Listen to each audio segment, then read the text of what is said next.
એક એક અવસ્થામાં બબ્બે અવસ્થાનું 4 પ્રકારની વાણીનું વચનામૃત ચિંતન. પ્રતિપાદિત વિષય એક એક અવસ્થાને વિશે બીજી બે અવસ્થાઓ કેમ રહી છે. મુખ્ય મુદ્દા: જેને વિશે રહીને વિષય ભોગવાય છે તેને અવસ્થા કહેવાય છે. અવસ્થાઓ સત્વાદી ગુણના કારણે સર્જાય છે. અહીં વચનામૃતમાં શ્રી નિત્યાનંદ સ્વામીએ પ્રશ્ન પૂછ્યો છે કે એક એક અવસ્થાને વિશે બીજી બે અવસ્થાઓ કેમ રહી છે. શ્રીજી મહારાજે તે પ્રશ્નનો ઉત્તર આપતા પહેલાં પ્રથમ ભૂમિકા સ્પષ્ટ કરી કે જેને વિશે રહીને આ જીવ વિષય ભોગને ભોગવે તેને અવસ્થા કહેવામાં આવે છે.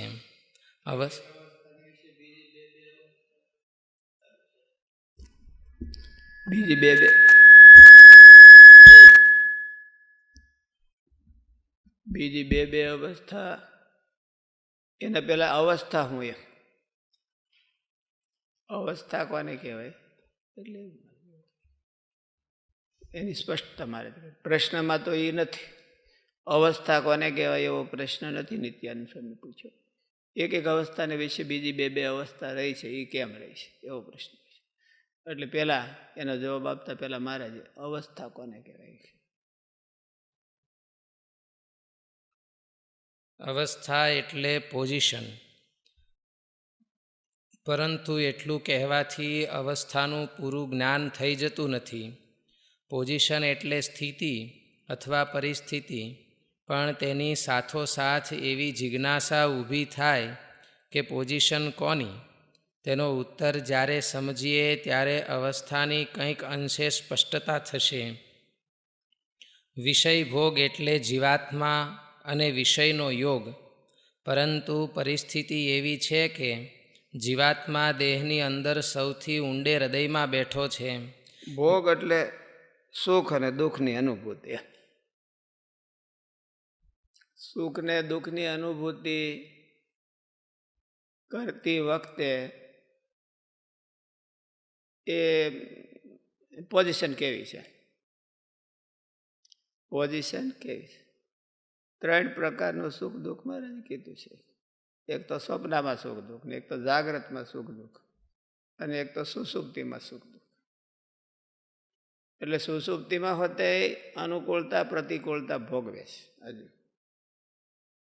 સ્વપ્નમાં હોતે અનુકૂળતા પ્રતિકૂળતા હોય, અને જાગ્રતમાં હોતે અનુકૂળતા પ્રતિકૂળતા. એ બધી અવસ્થા સુખ દુઃખ ભોગવે. જેને વિશે રહીને મહારાજ કે સુખ દુઃખને આ જીવ ભોગવે તો એને અવસ્થા કહેવાય. એટલે જાગ્રતમાં રહીને સુખ દુઃખ ભોગવતો હોય તો જાગ્રત અવસ્થા, સ્વપ્નમાં સુખ દુઃખ ભોગવતો હોય તો સ્વપ્ન અવસ્થા, અને સુષુપ્તિમાં સુખ દુઃખ ભોગવતો હોય તો સુષુપ્તિ અવસ્થા. પછી એમાં એક બબ્બે રહીશ. જાગ્રતમાં સુખ દુઃખ ભોગવતો હોય તો એ કે એમાં જાગ્રતમાં સ્વપ્ન અને જાગ્રતમાં સુષુપ્તિ.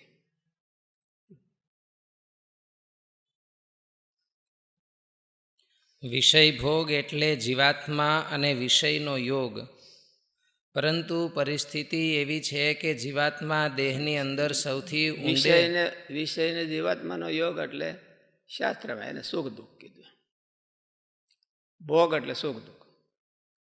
ભોગથી પર થવું હોય તો સુખ દુઃખથી પર થવું. સુખ દુઃખે સમય કૃત્વા લાભા લાભો જયા જયો, ગીતામાં ભગવાન. સુખ અને દુઃખ છે એને એવોઇડ કરવાના. તો પછી લક્ષ્યમાં શું રાખવું? તો ગોળ, ભગવાનને રાજી કરવાનો ગોળ. રાજી કરવામાં સુખ દુઃખ આવે એની કઈ ગણતરી નહીં રાખવાની, તો એ બ્રહ્મરૂપ થઈ ગયું. અને સુખ દુઃખ ગણે તો એ ભોગી કહેવાય, સંસારી કહેવાય. સંસારીને બધાને સુખ દુઃખ આવે, કર્માધીન કહેવાય. કર્મ તો જે કર્યા હોય એ જવાના નથી, પણ એને કાઢવા માટે એનું કંઈ અનુકૂળતા પ્રતિકૂળતા માનવી નહીં કે આ મને અનુકૂળતા છે, મને આ શરીર મને અનુકૂળ છે અને શરીર મને પ્રતિકૂળ છે, એમ નહીં. ગોલ પ્રમાણે શરીર પાસે કામ કરાવવાનું. મહારાજને રાજી કરવાનો ગોલ કર્યો હોય એની પાસે શરીર પાસે કામ કરાવવાનું. પછી એને અનુકૂળતા આવે તો ભલે, ન આવે તો ભલે, થોડાક દી થાય તો અનુકૂળ થઈ જાય આપણું, એ પ્રમાણે કરવું. તો એ ગુણથી પર થયો કહેવાય. 3 શરીરથી પર અને 3 અવસ્થાથી પર.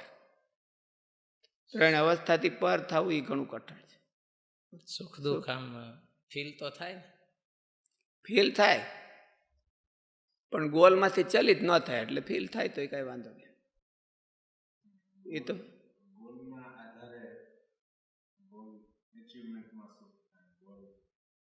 એનું કાંઈ વાંધો નહીં, એ તો થવું જોઈએ, એ થવું જોઈએ, એટલું તો થવું જોઈએ. ભગવાનનો ભક્ત છે ને એને એવી બાંયધરી નથી કે એ હંમેશા માટે સુખી હોય. ભગવાનનો ભગત તો હંમેશા દુઃખી જ હોય. પણ શું કરવા દુઃખી હોય? એને કોકને આધારે સુખી ને દુઃખી થવાનું છે. ભગવાનને સુખ મળે તત્ સુખ સુખિત્વમ તત્ દુઃખ દુઃખિત્વમ, એને ભગત કીધો. સ્વ સુખે સુખ ને સ્વ દુઃખે દુઃખ એને ભગત ન કહેવાય, એને કૈવલ્યાર્થી કહેવાય. એટલે આ આદિ ભાષામાં સ્વાર્થી માણસ કહેવાય, સંસારી કહેવાય. પણ તત્સુખ સુખિત્વ અને તદ દુઃખ દુઃખિત્વ. ગોપીઓને તત્સુખ સુખી હતી અને તદ દુઃખ દુઃખી. શ્રી કૃષ્ણને કાંઈ મુશ્કેલી થાય તો ગોપીઓ દુઃખી થાય, પોતાને કાંઈ મુશ્કેલી પડે તો ગોપીઓ દુઃખી ન થાય. એ તો એને આમ હુરાતન આવે, બોલે આટલું દુઃખ તો કંઈ કાઢી નાખીએ, હુરાતન આવે.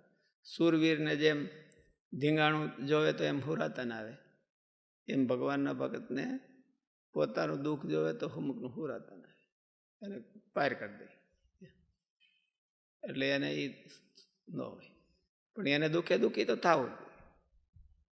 ગોલને એચિવમેન્ટથી એને હરખ તો થવો જોઈએ, પણ એ હરખ કેમ કે સમજણપૂર્વકનું લિમિટેશન હોય. બહુ હરખ થઈ જાય તો માણસ પાછો ચૂકી જાય. દ્રપ્તો ક્રામતી એવો નિયમ છે. દ્રપ્તો ક્રામતી. દ્રપ્ત એટલે આનંદનો અતિરેક. અતિરેક થાય એ ક્રામતી એટલે કોઈ પણ મર્યાદા લોપ્યા વિના રહે જ નહીં. એ મર્યાદા એટલે માપસર હોય તો આવેલું જાય એમ, પછી એને દુઃખ ન. અને મર્યાદા લોપે એટલે દુઃખ થવાનું.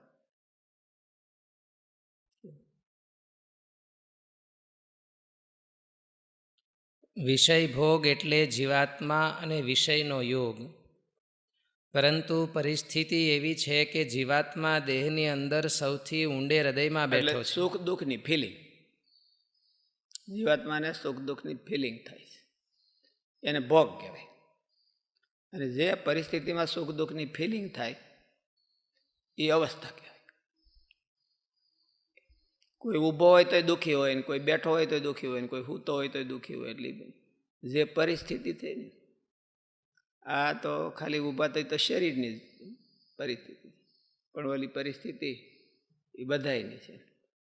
ભેળા મળીને સામૂહિક છે. આ બધાય 24 તત્વો ભેળા થઈ અને ક્યાંય પરિસ્થિતિમાં એ સુખ દુઃખ ભોગવે છે, અનુકૂળતા પ્રતિકૂળતા ભોગવે, એને અવસ્થા કહેવાય.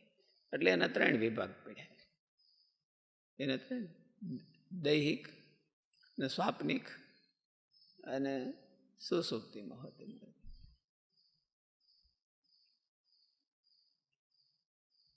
વિષય ભોગ એટલે જીવાત્મા અને વિષયનો યોગ. પરંતુ પરિસ્થિતિ એવી છે કે જીવાત્મા દેહની અંદર સૌથી ઊંડે હૃદયમાં બેઠો છે. વિષય દેહથી તદ્દન બહારની વસ્તુ છે. આ બંનેના મિલાપમાં અંતઃકરણ અને ઇન્દ્રિયો. પરિસ્થિતિ એવી થાય કે જીવાત્મા સાક્ષાત વિષય ભોગવી શકતો નથી. એ દર્શિત બુદ્ધિને આધીન છે. બુદ્ધિ જે એના સ્ક્રીન ઉપર બધા વિષય લાવે એ જીવાત્મા ભોગવે. બુદ્ધિમાં ન આવે તો એ ન ભોગવે. અને બુદ્ધિ પણ સાક્ષાત વિષય ભોગવી શકતી નથી, એ ઇન્દ્રિયાધીન છે. એટલે ઇન્દ્રિયો જેટલા વિષય લાવી દે એટલા બુદ્ધિ ભોગવે.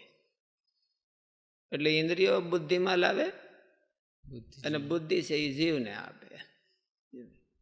એટલે ફેર પડી જાય. ઇન્દ્રિયો ઝાઝા છે, એક કે હું નહીં લાવું ને એક કે હું ઝાઝા લાવું, એટલે એને અવસ્થાનો ફેર પડી ગયો. એક એકમાં બબે અવસ્થા થઈ ગઈ. પેલા તો ઇન્દ્રિયો લઈ અને બુદ્ધિમાં આ વિષય ભેળા કરે. એટલે ઇન્દ્રિયો તો 10 ઇન્દ્રિયો છે. એટલે એ બધી એક હરખી ન હોય. આજે કાનમાં ધાક પડી ગઈ હોય તો કાલે ચશ્મા આવી ગયા હોય આંખમાં. એટલે બધા એક હરખો વિષય લાવી શકતા નથી. એક હરખો વિષય પ્રવાહ નથી લાવી શકતા. એટલે 3 પ્રવાહ, એક એકમાં પછી વળી પાછા 3 વિભાગ કર્યા. એટલે સમજવા માટે એમાંય પાછા અનેક વિભાગ થાય, પણ આ તો શોર્ટ કર્યું છે. આ બંનેના મિલાપમાં અંતઃકરણ અને ઇન્દ્રિયો માધ્યમરૂપ બને છે. ઇન્દ્રિયો અને અંતઃકરણ હોય તો જ જીવાત્મા વિષય ભોગવી શકે, અન્યથા વિષય ભોગવી શકે નહીં. વિષય ભગવાન સંબંધી અને જગત સંબંધી પણ હોય છે. આમ ઇન્દ્રિયો લાવે અને 4 અંતઃકરણમાં એ વિષય આવે અને પછી જીવમાં પ્રવેશ કરે. એટલે બધાય યથાર્થ કામ કરતા હોય તો એને જાગ્રત અવસ્થા કહેવાય. ઇન્દ્રિયો વિષય લાવે અને મન ક્યાંક બીજે ભાગી જાય એટલે જાગ્રતમાં સ્વપ્ન થઈ ગયું. એટલે એને કહેવાય જાગ્રતમાં સ્વપ્ન થઈ ગયું. અને ઇન્દ્રિયો વિષય લાવે અને મન ને બુદ્ધિની હાવ કરતા હાવ ચપડાક, 4 વાના ચપડાક થઈ જાય તો સુસુપ્તિ થઈ ગઈ. એકલું મન બીજે વયું જાય તો સ્વપ્ન થઈ ગયું. અને તો જાગ્રતમાં સુસુપ્તિ થઈ ગઈ, કાંઈ ખબર પડે નહીં.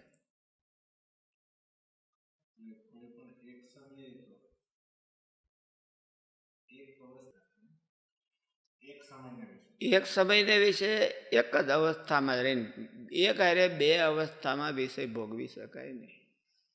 કારણ કે જીવાત્મા મન મોટે ભાગે આમાં મનનો આધાર રહે છે, અંતઃકરણનો આધાર રહે છે. એટલે એક સમયે એક જ અવસ્થા ભોગવી શકાય.